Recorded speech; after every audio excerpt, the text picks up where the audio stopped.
नमस्कार दोस्तों बिहार में इस समय चुनावी सरगर्मियां तेज हो चुकी है। सत्ता पक्ष और विपक्ष दोनों एक दूसरे पर आरोप प्रत्यारोप लगा रहे हैं। विपक्ष में बैठे आरजेडी और उनके साथी सरकार के खिलाफ भ्रष्टाचार और महंगाई जैसे मुद्दों पर घेर रही है, तो वहीं सरकार में बैठे जेडीयू और बीजेपी का अपना पुराना हथियार जो पिछले 15 सालों से जिसके बलबूते आरजेडी को सत्ता से दूर बनाए रखा है, वही सबसे पुराना हथियार जंगल राज शब्द का इस्तेमाल कर रहे हैं। जी हाँ दोस्तों, जंगल राज शब्द बिहार की राजनीति की एक ऐसा हथियार है जो आरजेडी और तेजस्वी के खिलाफ एक बड़ा कमजोरी है।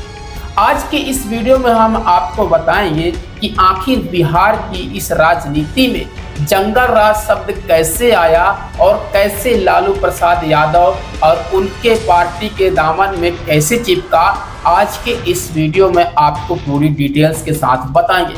जी हाँ दोस्तों, सामाजिक न्याय का नारा देकर सत्ता में आने वाले लालू प्रसाद यादव के साथ भी जंगल राज शब्द कुछ ऐसा किया जिसकी प्रतिध्वनि आज भी दशकों से बिहार की राजनीति में गूंज रही है, जिन्होंने पूर्व मुख्यमंत्री और राष्ट्रीय जनता दल के अध्यक्ष लालू प्रसाद यादव के राजनीतिक करियर को प्रभावित भी किया और प्रतिभाषित भी किया।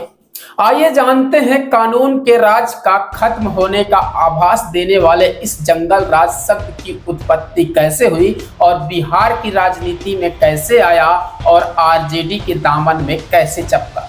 तो आपको बता दें कि इस जंगल राज शब्द की उत्पत्ति न तो किसी राज्य या किसी पार्टी के घोषणा पत्र में था, न ही किसी पार्टी ने नारा दिया था, बल्कि इस जंगल राज शब्द की उत्पत्ति पटना हाई कोर्ट की एक मौखिक टिप्पणी थी। इसको जानने के लिए आज से 28 साल पीछे चलते हैं। याद करिए उस दिन को जब चारा घोटाला में फंसे लालू प्रसाद यादव को 25 जुलाई 1997 को इस्तीफा दिया था, लेकिन इस्तीफा देने से पहले उन्होंने राज्य की बागडोर अपनी पत्नी राबड़ी देवी को सौंपी थी। लेकिन चारा घोटाला सामने आने के बाद उस साल बिहार में जबरदस्त राजनीतिक कोहराम मचा। इसके साथ ही कुदरत ने भी एक अलग ही कहर ढाया और उस साल बिहार में पटना में जबरदस्त बारिश हुई। बारिश की वजह से पटना में कई जगह पानी जमा हो गया, जिसकी वजह से नालों में गंदगी पानी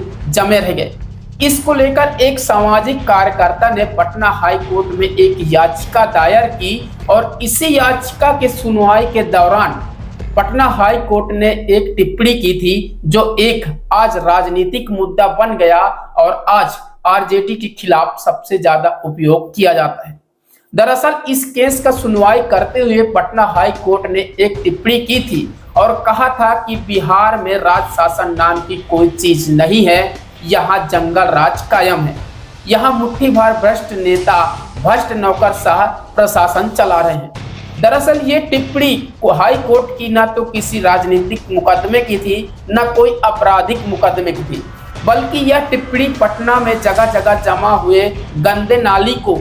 साफ करना करवाने के लिए वहां पे जिम्मेदार लोग जो पटना नगर निगम, पटना रिविजनल डेवलपमेंट अथॉरिटी के जो अफसर अदालत में मौजूद थे, उनके खिलाफ जो है पटना हाई कोर्ट ने ये टिप्पणी की थी।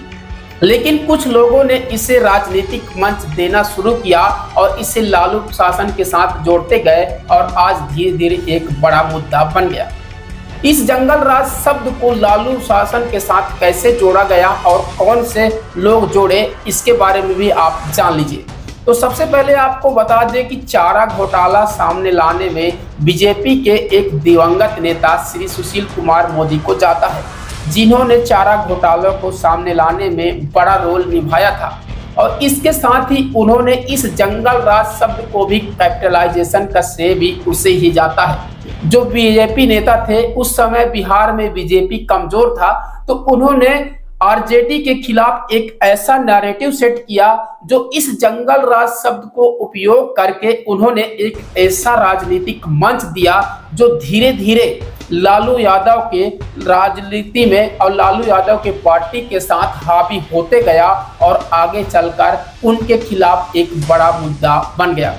आपको बता दें कि जैसे ही बीजेपी के नेता श्री सुशील कुमार मोदी ने इसे लालू प्रसाद यादव और उनके पार्टी के खिलाफ इस जंगल राज शब्द को नैरेटिव को सेट किया, उसी समय साल 2005 के चुनाव में जेडीयू जिसके प्रमुख थे नीतीश कुमार ने, उन्होंने इस मौके का फायदा उठाकर इस नैरेटिव जो जंगल राज शब्द नैरेटिव बीजेपी ने सेट किया था, इसी मौके का फायदा उठाकर साल 2005 में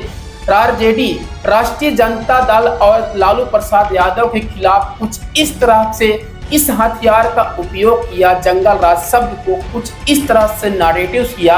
कि 2005 के चुनाव में लालू प्रसाद यादव जिनकी पार्टी पिछले 15 सालों से बिहार में सत्ता में थी, उन्हें इस राजनीतिक हथियार या फिर इस जंगल राज शब्द की हथियार से जेडीयू ने उन्हें सत्ता से बाहर कर दिया। तब से साल 2005 से आरजेडी जब भी चुनाव लड़ता है, उनके खिलाफ इस जंगल राज शब्द का इस्तेमाल करके उन्हें सत्ता से बाहर कर दिया जाता है।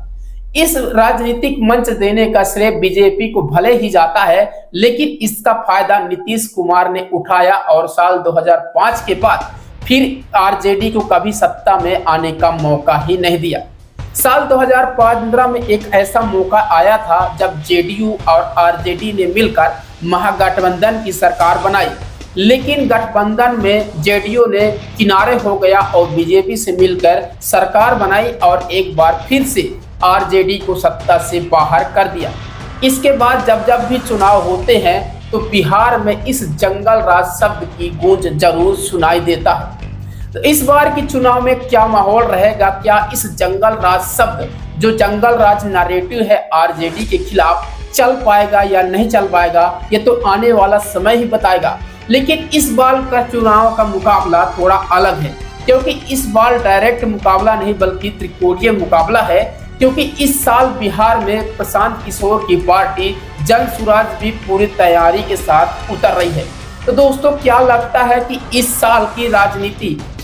साल की चुनाव में कौन सा पार्टी सत्ता में आएगा और कौन सा बेदखल होगा, ये तो आने वाला समय बताएगा। लेकिन आपकी क्या राय है कमेंट सेक्शंस पर जरूर लिखें। साथ ही दोस्तों, अगर वीडियो को लाइक नहीं किया तो वीडियो को लाइक कर दीजिए और चैनल पर नए हैं तो चैनल को भी सब्सक्राइब जरूर करें।